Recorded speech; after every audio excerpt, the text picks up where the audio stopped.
యేసు ప్రభు దగ్గరికి సమస్యలతోనే వచ్చాను నేను కూడా. కొంతమందికి రోగాల సమస్య, కొంతమందికి అప్పుల సమస్య, కొంతమందికి కలతలు, ఏదో రకరకాలు ఉంటాయిగా. అట్లా ఒక దాంతో చేరా నేను కూడా. యేసు ప్రభు దగ్గరికి చేరినాక నాకు అర్థమైంది, ఇది సమస్యలు తీర్చు, అవి తీసే ఈ తీసే కాదు. ముందు పెద్ద సమస్య ఒకటి ఉందిరా, నరక సమస్య. ఈ భూమి మీద సమస్యలన్నీ ఏమిరా, ఈ చిన్నవి ఇవి కాదు, అసలు పెద్ద సమస్య నరకాగ్ని సమస్య. దాని నుంచి తప్పించుకోవాలి. అది ఇది రెండింటినీ తప్పించడానికి నేను శక్తి గలవాడను, నా ప్రాణమే పెట్టా. కాబట్టి ముందు మారు మనసు పొందు, జీవితాన్ని నా చేతికి అప్పగించు.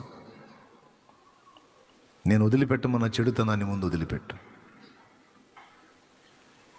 అప్పుడు అనిపించింది నాకు, ఇది కదా దేవుడు అంటే, ఇది కదా దేవుని పద్ధతి అంటే.